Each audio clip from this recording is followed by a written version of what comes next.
நம்ம கண்ணுக்கு தெரிஞ்சது நிகழ்காலம் மட்டும்தான். எதிர்காலமும் இறந்த காலமும் நம்ம பக்கத்திலே இருக்கும். ஆனா எல்லார் கண்ணுக்கு தெரியாது. அதுக்கு காரணம் நீ இன்னும் அவள குழந்தையாவே தான் பாக்குற. ஆனா அவ எவ்வளவு பக்குவத்தோடையும் நிதானத்தோடையும் இருக்கான்னு எனக்கு நல்லா தெரியும். அண்ணி, போன் வந்துகிட்டே இருக்கு. என்னோட பிசினஸ் கால் இது. அர்ஜென்ட்டா எடுக்கணும். நாம அப்புறம் பேசலாமா? ஆ ஆ சரி ருத்ரா, நீ பேசு, நான் கிளம்புறேன். Okay. Hello sir, how are you? I am fine sir, tell me. Sure. Rudra, நான் எவ்வளவு முக்கியமான விஷயம் பேச வந்தேன். நான் பேசின விஷயத்தை விட உனக்கு பிசினஸ் கால் முக்கியமா போச்சுல்ல. இந்த இந்து உனக்கு அவ்வளோ ஈஸியா போயிட்டாளா? ரொம்ப சாதாரணமா டீல் பண்ற. வெயிட் பண்ணு, இதுக்கெல்லாம் சேர்த்து ஒரு நாள் ரத்த கண்ணீர் வடிப்ப. தேங்க்யூ.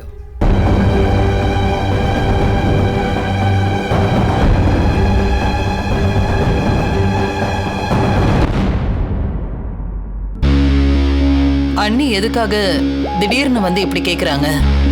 கல்யாணத்துக்கு இப்ப என்ன அவசரம்? அனிதாவுக்கு இதுல விருப்பம்னா நம்ம கிட்ட அவளே வந்து பேசிருப்பாளே. அவளும் வந்து எதுவும் பேசல.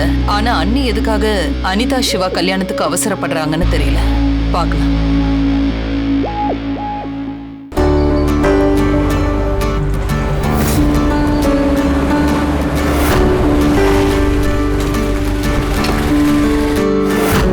சக்தி, வீடு வந்துருச்சுமா. வா.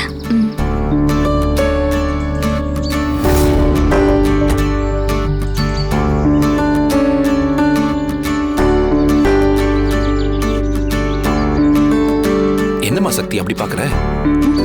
இதுதான் நம்ம வீடு. உள்ள வா.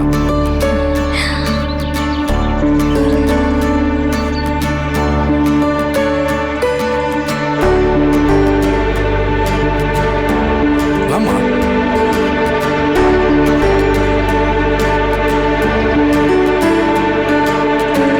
என்ன சக்தி, என் வீட்டோட அட்மாஸ்பியர் பிடிச்சிருக்கா? ஐயா, இந்த வீட்டோட அட்மாஸ்பியரை யாராவது பிடிக்கலன்னு சொல்லுவாங்களா? எங்க ருத்ராமா வீடு மாதிரி பிரம்மாண்டமா ரொம்ப அழகா இருக்கு. உண்மையா சக்தி? உங்க முதலாளி அம்மா வீடு இப்படிதான் இருக்குமா? என்னங்கய்யா தெரியாத மாதிரி கேக்குறீங்க? எங்க ருத்ராமா கிட்ட உதவி கேக்குறதுக்கு ஒரு தடவை வீட்டுக்கு வந்திருக்கேன்னு நீங்க அன்னைக்கு என்கிட்ட சொன்னீங்களே. அப்ப நீங்க வீட்டை பார்த்திருப்பீங்கல்ல? ஆமாமா, பார்த்தேன். ரொம்ப நாள் ஆச்சா அப்ப பார்த்தது. அதான் சரியா ஞாபகம் இல்லம்மா. அவங்க வீடு மாதிரியே இந்த வீடும் இருக்குன்னு நீ சொல்றத கேக்குறப்ப ரொம்ப சந்தோஷமா இருக்குமா. வாமா, உள்ள போலாம். சரிங்கய்யா.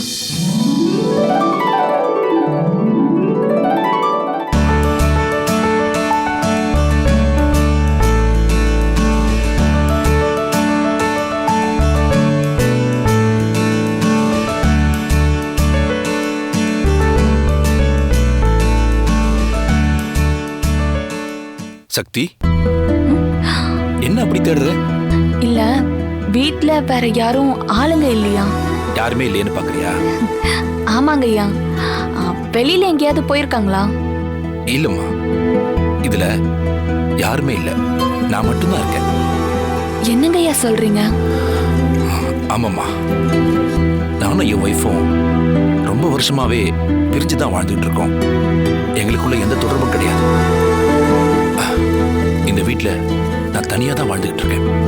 வேலைக்காரங்க கூட காலையில வந்து வீட்டை சுத்தம் பண்ணிட்டு போயிடுவாங்க. தனிக்கட்ட ராஜா மாதிரி இந்த வீட்டை நான் மட்டும்தான் ஆட்சி பண்ணிட்டு இருக்கேன். வேற யாரும் கிடையாதுமா.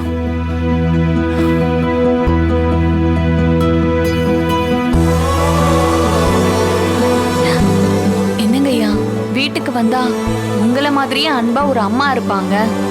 அவங்கள பார்க்கலான்னு மனசுக்குள்ள ஆசையோட வந்தேன். ஆனா நீங்க அவங்கள விட்டு பிரிஞ்சு வாழ்றேன்னு சொல்றத கேக்குறப்போ மனசுக்கு ரொம்ப கஷ்டமா இருக்குங்கய்யா.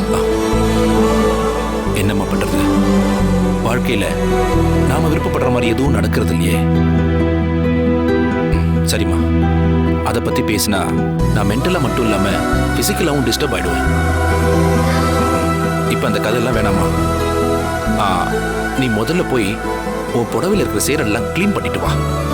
நான் போய் நம்ம 2 பேருக்கு காஃபி போட்டு எடுத்துட்டு வரேன். ஐயா, என்ன நீங்க போய் காஃபி போட்டு எடுத்துட்டு வரேன்னு சொல்றீங்க? அதெல்லாம் ரொம்ப தப்புங்க ஐயா. நான் எதுக்கு இருக்கேன்? நீங்க இருங்க, நான் போய் காஃபி போட்டு எடுத்துட்டு வரேன். கிச்சன் எங்க இருக்கு? சக்தி, இங்க பாரு, நான் தான் என் வீட்டுக்கு உன்னை கெஸ்டா கூட்டிட்டு வந்திருக்கேன். உனக்கு என் கையால காஃபி போட்டு கொடுத்து உபசரிக்க வேண்டியது என்னோட கடமைமா. ஐயா, நீங்க எவ்வளவு பெரிய ஆளு. நான் சாதாரண வேலைக்காரிங்க ஐயா. நீங்க போய் எனக்கு காஃபி போட்டு கொடுக்கறதெல்லாம் வேண்டாங்க ஐயா.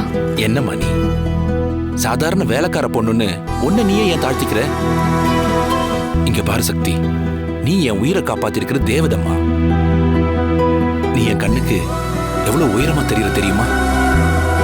செய்யற வேலையை வச்சு எப்பவுமே தன்னை தாழ்த்திக்க கூடாது. சரியா சக்தி? சரிங்க ஐயா. ஆனா காஃபி நான் தான் போடுவேன். நீ இப்படி பிடிவாதமா இருக்கிறத பார்த்தா எனக்கு காஃபி போட தெரியாது, அதை குடிச்சு உனக்கு ஏதாவது ஆயிருமோன்னு பயப்படுற மாதிரி இல்ல தெரியுது. ஐயோ, அப்படியெல்லாம் இல்லைங்க ஐயா. அப்படின்னா நான் போய் காஃபி போட்டு எடுத்துட்டு வரேன். குடிச்சு பார்த்துட்டு டேஸ்ட் எப்படி இருக்குன்னு சொல்லு. என்னம்மா நீ ஏன் இப்படி சங்கோஜப்பட்டுக்கிட்டே நிக்கிற? போம்மா, போ, அந்த ரூம்ல போய் உன் புடவை கிளீன் பண்ணிட்டு வா. போம்மா. சரிங்க ஐயா.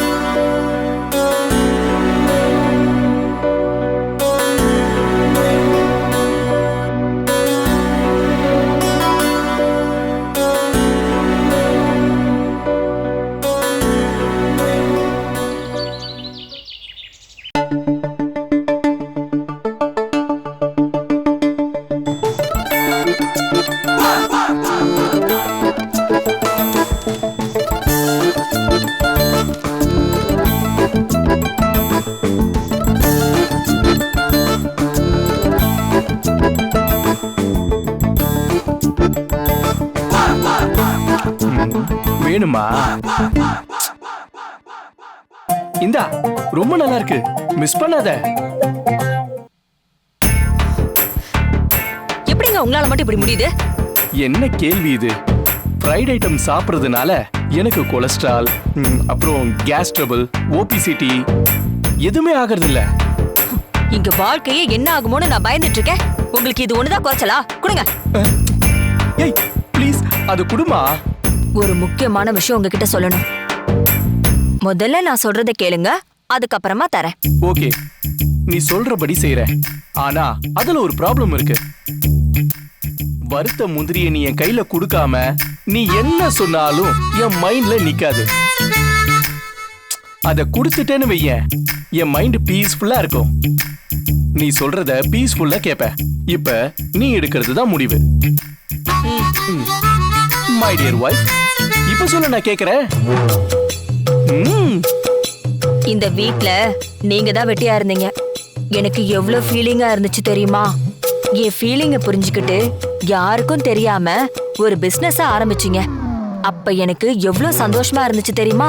இப்ப நான் சொல்றதும் அதை விட பெரிய சந்தோஷத்தை நாம மிஸ் பண்ணிட கூடாதுங்கிறதுக்கு தான். நம்ம குடும்பத்துல அடுத்தடுத்து நல்ல காரியம் நடந்துகிட்டே இருக்கணுங்க. என்ன செய்யறது? எல்லாம் தெரிஞ்ச ருத்ராவுக்கு இந்த விஷயத்துல மட்டும் மூளை மழுங்கி போச்சு. தேவையில்லாம பேசாத. இப்ப என்ன உனக்கு பிரச்சனை? என் தங்கச்சி நம்மள பிரிச்சு பாக்குறதே இல்ல, நீ மட்டும் ஏன் பிரிச்சு பிரிச்சு பாக்குற? எல்லா நேரமும் ஒரே மாதிரி இருக்காதுங்க. எப்பவும் அண்ணி அண்ணின்னு மரியாதையா கூப்பிடுவா ருத்ரா. ஆனா நேத்து பாருங்க, ஒரு மார்க்கெட்டுக்கு போய் ஒரு மளிகை சாமான் வாங்க தெரியலையான்னு ஈஸியா அசிங்கப்படுத்திட்டா. சரியா தானே கேட்டா? நீ அந்த வேலையெல்லாம் செய்யற, நீ மிஸ்டேக் பண்ணிட்ட. சரிங்க, நீங்க சொல்றது சரின்னே வச்சுக்குவோம். திரும்பவும் நான் ஒரு தப்பு பண்ணிட்டேன். உங்க தங்கச்சி நீங்க வீட்டை விட்டு வெளியில போங்கன்னு சொல்ல மாட்டான்னு என்ன நிச்சயம்? நீ ஏன் அப்படி எல்லாம் ஃபீல் பண்ற? அப்படி எல்லாம் எதுவுமே நடக்காதுமா.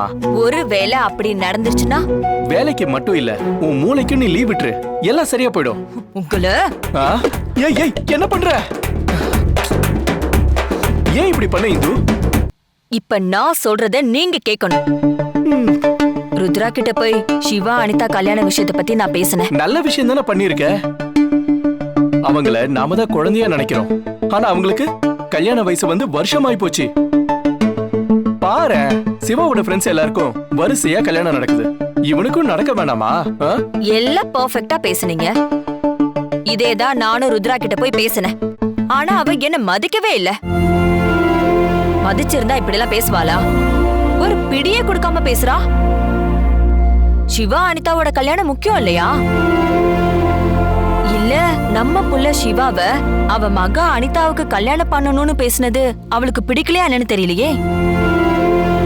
ருத்ரா மனசுக்குள்ள ஏதோ ஒரு பிளான் போட்டு வச்சிருக்காளோன்னு ஒண்ணுமே புரிய மாட்டேங்குதே. ஏன் தப்பாவே பேசுற? இவ்வளவு காலம் நம்ம எல்லாரும் ஒன்னா இருக்கோம். ஒரு செகண்ட் ஆகுது என் தங்கச்சி நம்மள வேற மாதிரி பாத்திருப்பாளா, இல்ல வேற மாதிரி நினைச்சிருப்பாளா? ஏதோ டென்ஷன்ல இருந்திருப்பா. நீ அப்ப போய் கேட்டிருப்ப. தப்பான நேரத்துல கேட்டதாலதான் ருத்ரா அப்படி பேசிருப்பா. அதெல்லாம் நல்ல நேரத்துல தான் நான் போய் பேசினேன். அப்படியா? இன்னைக்கு எந்த பக்கம் சூலம்? அமிர்த யோகம் எத்தனை மணிக்கு எங்க சொல்லு பாப்போம். ஏங்க இப்படி உயிரை எடுக்கிறீங்க? சிவா அனிதா கல்யாணம் இன்னைக்கா நாம புதுசா பேச போறோம்? சூள மூளெல்லாம் பாக்குறதுக்கு அது என்னைக்கும் முடிவானதானே. இன்னைக்குன்னு இல்ல, இத பேசுறதுக்கு ரொம்ப நாளா நான் வெயிட் பண்ணிட்டு இருந்தேன். இன்ட்ரெஸ்டா இருக்கிறவ கேட்டிருப்பால. எல்லாத்தையும் ஷார்ப்பா புரிஞ்சுக்கிற ருத்ரா இத பத்தி பேசினா மட்டும் அவாய்ட் பண்றானா சந்தேகம் வராதா? அதத்தான் நானும் சொல்றேன். என்னைக்கும் முடிவானது தானே. இங்க பாரு, சிவா அனிதா 2 பேருக்குமே அவங்களுக்கு தான் கல்யாணம் பண்ணி வைக்க போறோம்னு அவங்களுக்கு சின்ன வயசுலயே தெரியும். அவங்களுக்குள்ள லவ் இருக்குன்னு நான் நினைக்கிறேன். நீ ஏன் இப்ப புதுசா டென்ஷன் ஆகுற? ஆமா, நான் டென்ஷன் ஆயிட்டேன். எனக்கு என்னவோ தப்பா படுது. அத இப்ப நீங்க தான் சரி பண்ணணும். அவ்வளவுதானே. நான் டென்ஷனா இருக்கேன், என்ன கொஞ்சம் கூல் பண்ணுங்கன்னு என்கிட்ட சொல்லி இருந்தா நான் பட மாட்டேனா? அதுக்குதான் கைவசம் நிறைய இருக்கே. அத நான் யூஸ் பண்ணிருப்பேனே. ஆரம்பிக்கலாமா? ஆரம்பிக்கலாம். ஆனா முதல்ல நான் சொல்றத நீங்க ஆரம்பிங்க. நேரா உங்க தங்கச்சி கிட்ட போய் பேசி ஒரு நல்ல முடிவோட வாங்க. என் டென்ஷன் எல்லாம் தன்னால குறைஞ்சிரும். ஓகே, நான் பேசிடுறேன். ஆனா இப்ப எனக்கு வறுத்த முந்திரி வேணும். தரேன். ஆனா நீங்க ருத்ரா கிட்ட போய் இந்த விஷயத்த பத்தி எப்படி பேசுவீங்களோ அத அப்படியே வந்து என்கிட்ட சொல்லணும். என் மேல உனக்கு நம்பிக்கை இல்ல? நான் உன் கூட பேச மாட்டேன். நம்பிக்கை இல்லாமலே அவங்க கூட குடும்பம் நடத்தி 3 பிள்ளைங்களை பெத்து வச்சிருக்கேன். ஏன் உங்க தங்கச்சி கிட்ட சொல்றத என்கிட்ட சொல்ல மாட்டீங்களா? தங்கச்சி இந்த மாதிரி அந்த மாதிரி சிவாவுக்கும் அனிதாவுக்கும் கல்யாணத்தை எப்ப வச்சுக்கலாம், அவ்வளவுதான். சூப்பருங்க. நீங்க இப்படியே பேசுங்க. ஒருவேளை ருத்ரா என்கிட்ட நடந்துகிட்ட மாதிரி உங்ககிட்டயும் நடந்துகிட்டானா இப்ப நான் உங்ககிட்ட சொல்ற மாதிரி நீங்களா சொல்ற மாதிரி ருத்ரா கிட்ட சொல்லணும். என்ன திடீர்னு இப்படி குக்கி போடுறா? இந்த குக்கில நான் புழுவா இல்ல மீனா தெரியலையே. என்னவா இருந்தாலும் பரவாயில்ல, பொண்டாட்டி தானே, கேப்போம். சொல்லு. எனக்கு ரொம்ப நாளா ஒரு சந்தேகங்க. ருத்ரா இப்போ புருஷனோட இல்ல, அதனால அவளுக்கு கல்யாண நாளே பிடிக்கலையோ? சரி சரி, அவளுக்கு பிடிக்குதோ பிடிக்கலையோ எப்படி வேணாலும் இருந்துட்டு போகட்டும். அவளோட நினைப்ப வாழப்போற சின்னஞ்சிறுசுங்க மேல திணிக்க கூடாதுல்ல. ஐயோ, என்ன பயங்கரமான குக்கியா இருக்கு. தங்கச்சி கிட்ட இதை எப்படி நம்ம கேட்க முடியும்? நான் ஒன்னும் தப்பான எண்ணத்துல எல்லாம் கேட்கலங்க. ஒருவேளை நான் சொல்றது உண்மையா இருந்தா பாதிக்கப்பட போறது நம்ம பையன் சிவாவோட வாழ்க்கை மட்டும் இல்ல, ருத்ரா பொண்ணு அனிதாவோட வாழ்க்கையும் தானே. எல்லாருடைய நல்லதுக்காகவும் தான் நான் இத சொல்றேன். சரிதானே? ருத்ரா, நான் பேச வந்தாதானே புடி கொடுத்து பேச மாட்டேங்கிற. இப்ப உன் அண்ணன் கேப்பான், என்ன பண்றேன்னு பாக்குறேன்.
சக்தி,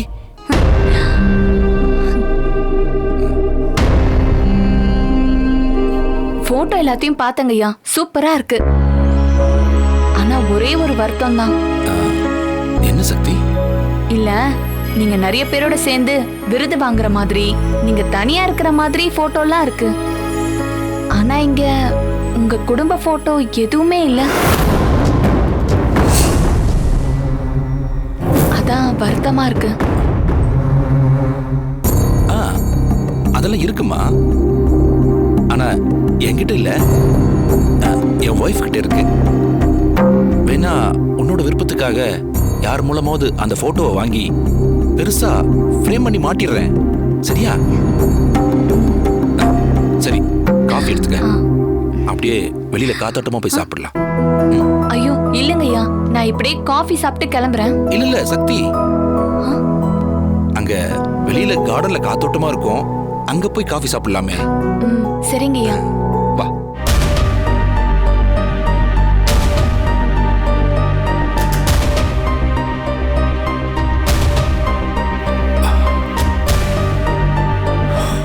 நல்ல வேலை, சக்தி போட்டோவை பார்க்கல. பார்த்திருந்தா ருத்ராவுக்கும் நமக்கும் என்ன உறவுன்னு தெரிஞ்சிருக்கும். அதுக்கப்புறம் நம்மளை பார்த்தாலே பயந்து விலகி போக ஆரம்பிச்சிருப்பான். அதனால இவளுக்கு இந்த உண்மை தெரியாம இருக்கிறது தான் நல்லது. நம்ம குடும்பத்துக்கும் நமக்கு இணைப்பு பாலமே சக்தி தான்.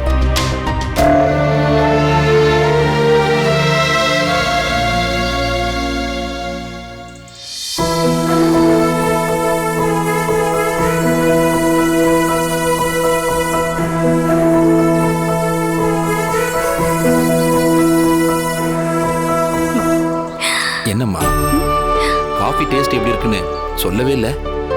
சூப்பரா இருக்குங்கய்யா.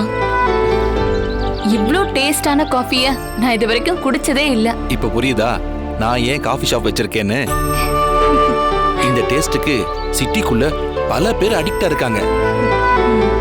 அந்த மாதிரி நீயும் அடிக்ட் ஆகி அடிக்கடி என்ன பார்க்க வரணுங்கிறதுக்காக என் கையால இப்படி ஒரு காஃபியை போட்டு கொடுத்தேன். இந்த மாதிரி ஒரு காஃபிக்கு எல்லாருமே அடிமையாக தான் செய்வாங்க. அவ்வளோ சூப்பரா இருக்குங்கய்யா.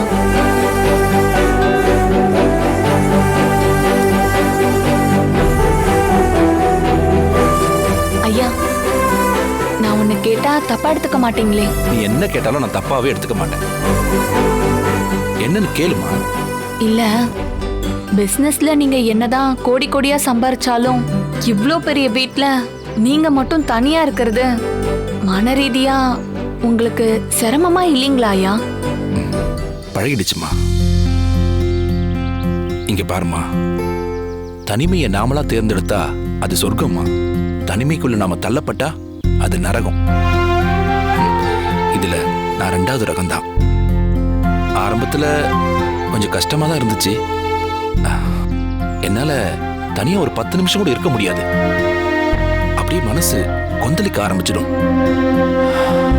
எங்கேயாவது 4 பேர் நின்னா அவங்களுக்கு இடையில புகுந்து நிக்கணும்னு தோணும். ஆரம்பத்துல எனக்கு தனிமை அவ்வளவு அவஸ்தையா இருந்துச்சுமா. அப்புறம் காலப்போக்குல இதான் வாழ்க்கைன்னு மனசு தானா தனிமைக்கு பழகிருச்சுமா. இப்போதைக்கு என்னால சமாளிக்க முடியாத பிரச்சனைன்னா அது எனக்கு இருக்கிற இந்த ஆஸ்துமா தான். மத்தபடி மனரீதியா எல்லாத்தையுமே சமாளிக்க பழகிட்டேம்மா. என்ன சக்தி, நான் சொன்னதையெல்லாம் கேட்டு உனக்கு ஃபீல் ஆயிடுச்சா? ஆரம்பத்துல அப்படிதான் இருக்கும், போக போக அப்புறம் உனக்கும் பழகிடும்.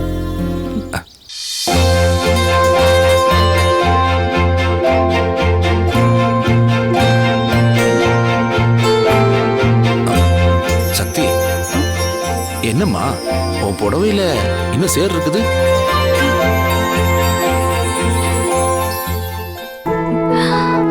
ஐயா, நல்லாதாங்க ஐயா கிளீன் பண்ண. அப்படி இருந்தும் போகாம இருக்கு. சக்தி, நீ என் கூட கொஞ்சம் வாமா. ஐயா, எங்க? வாமா சொல்றேன். வா வான்னு சொல்றேன்ல.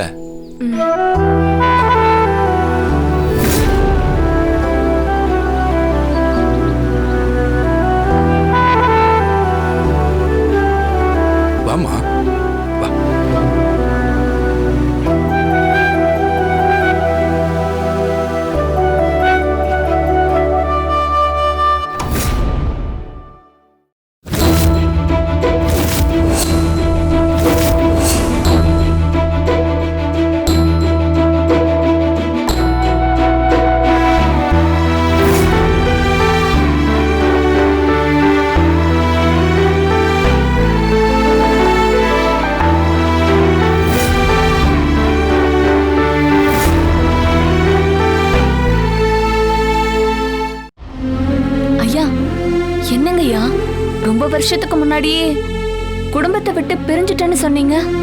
ஆனா சின்ன வயசு குழந்தைங்க விளையாடுற பொம்மைங்க, குழந்தைங்க போடுற ட்ரெஸ்ல இருந்து புடவை வரைக்கும் எல்லாமே புத்தம் புதுசா இருக்கே. இதெல்லாம் என் பொண்ணுக்காக எடுத்து வச்சதுமா.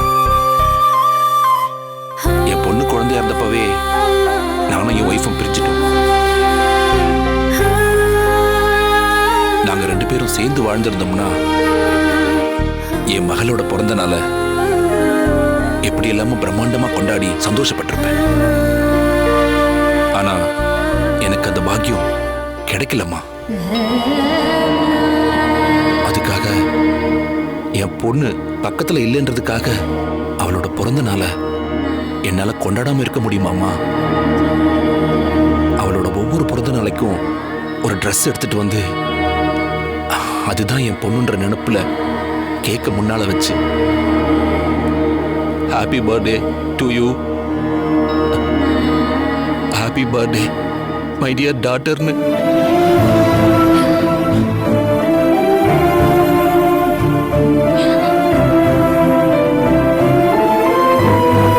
அப்படி நானா என் பொண்ணுக்கு பர்த்டே விஷ் பண்ணுவேன்.